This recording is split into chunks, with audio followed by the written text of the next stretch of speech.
नमस्कार, आप देख रहे हैं अमर उजाला.com। आपके साथ मैं हूं अक्षय अग्रवाल। साल 1987 के बाद पहला मौका जब सूबे जम्मू कश्मीर में अमन, चैन, शांति, सुरक्षा, सियासत और चुनाव एक साथ हो रही हैं। सुरक्षा बलों के लिहाफ में आवाम को दूर से ही सलाम करने वाले नेता अब लोगों के नजदीक जा रही हैं, हाथ मिला रही हैं, गले मिल रही हैं। कभी टोपी उतार कर तो कभी झोली फैलाकर वोट के लिए दुआएं बटोरी जा रही हैं। शायद 40 साल में पहली बार है जब रात 12 बजे तक प्रत्याशी प्रचार कर रही हैं। नेशनल कॉन्फ्रेंस के प्रवक्ता और श्रीनगर की जादिबल सीट से उम्मीदवार तनवीर सादिक कहते हैं, पहले दिन में 4 बजे तक सब घर लौट जाया करते थे, तब खतरा हुआ करता था। इन दिनों रात 12 बजे तक प्रचार चलता है। पहले मोहल्ले के प्रमुख चुनाव संभालते थे। प्रत्याशी तो झंडे लेकर मोहल्लों तक भी नहीं जा पाते थे। नेताओं को देखकर लोग घरों में चले जाते थे और दरवाजा बंद कर लेते थे, भले फिर उन्हें ही वोट दे। इस बार लोग हमें अपने घर बुला रही हैं, हमसे हाथ मिला रही हैं, हमें चाय के लिए पूछ रही हैं और यह भी कह रही हैं कि अब चुनाव के बाद गायब मत हो जाना। यह सचमुच नया कश्मीर है, नई तरह की राजनीतिक अबाहोबाव वाला। नेता हाड़तोड़ मेहनत कर रही हैं, किसी कॉरपोरेट के आर के टारगेट को पूरा करने की धुन सा। इस बार कश्मीर में सभी नेताओं का जोर डोर टू डोर प्रचार पर है। अनंतनाग के रशीद कहते हैं, पहले प्रत्याशी डोर टू डोर चुनाव प्रचार करने में डरा करते थे। प्रत्याशियों को डर था वो गांव और गलियों में जाएंगे तो लोग पत्थर मारेंगे। जनता आतंकी संगठनों और हुर्रियत के कहने पर चुनाव का बॉयकॉट कर देती थी। इस बार ऐसा कुछ नहीं है। लोग घरों से बाहर आ रही हैं, उम्मीदवारों को अपने मसले सुना रही हैं। साल 1999 की बात है, तब लोकसभा चुनाव हो रहे थे। बीजेपी के प्रदेश उपाध्यक्ष सोफी यूसुफ अपने साथी हैदर नूरानी के साथ चुनाव प्रचार कर रहे थे। सोफी खुद बिजबीहेड़ा उपचुनाव के प्रत्याशी थे। उन पर आतंकी हमला हुआ और उसमें हैदर नूरानी और 3 भारतीय जनता पार्टी कार्यकर्ताओं की मौत हो गई। सोफी का आधा हाथ ब्लास्ट में जख्मी हो गया। वो 6 महीने अस्पताल में भर्ती रहे। सोफी अपना हाथ दिखाते हुए कहते हैं, यह पहला मौका है जब बीजेपी और बाकी सभी पार्टियों के नेता बेखौफ प्रचार कर रही हैं। साउथ कश्मीर के गांव कन्हालवन में 1996 का वाकया है। नेशनल कॉन्फ्रेंस तब अलगाववादियों और आतंकी संगठनों के निशाने पर हुआ करती थी। उसके नेता मोहम्मद गुलाम श्रीनगर से अपने घर लौट रहे थे। हिजबुल मुजाहिदीन के आतंकवादियों ने उनका अपहरण कर लिया। 2 दिन बाद उनका शव सड़क किनारे पड़ा मिला।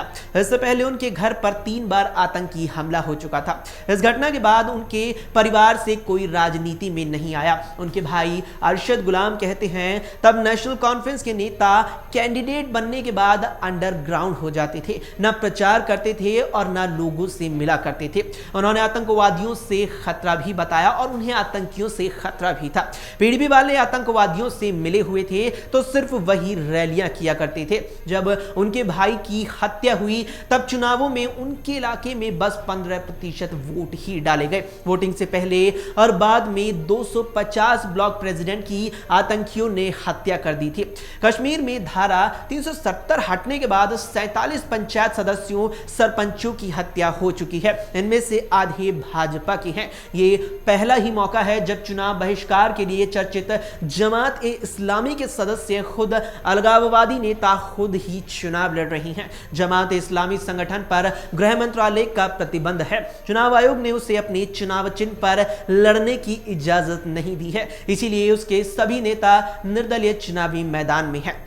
वरिष्ठ पत्रकार अली फयाज कहते हैं कि जमात के सदस्यों ने इससे पहले 1970-80 के दशक में यहां चुनाव लड़ा था, तब कांग्रेस ने उनकी मदद की थी। साल 1972 में 5 सीट से जमात के लोग उम्मीदवार थे। वहीं अलगाववादियों की बात करें तो 1977 में सोपोर से सैयद अली शाह गिलानी ने चुनाव लड़ा। इसके बाद अलगाववादी और बाकी आतंकी संगठन चुनावों का बहिष्कार ही लगातार करते रहे।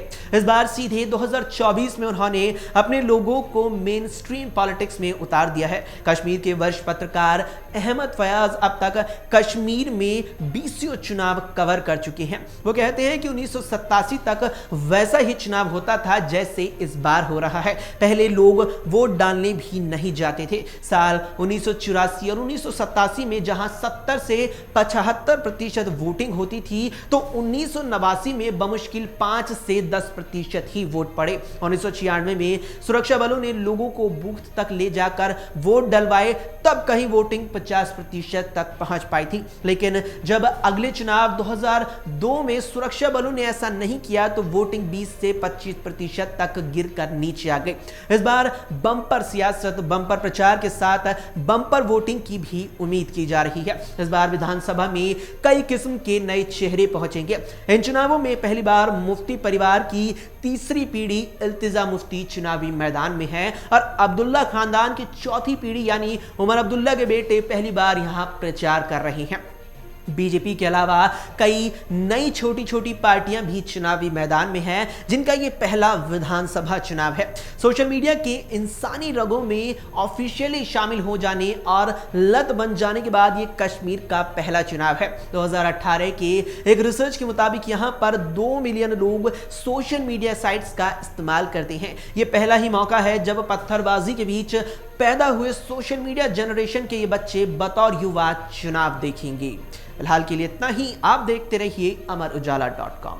अगर आप ये वीडियो YouTube पर देख रहे हैं तो हमारे चैनल को सब्सक्राइब करें और बेल आइकन को दबाना ना भूलें। अगर आप Facebook पर ये वीडियो देख रहे हैं तो हमारे पेज को लाइक करें।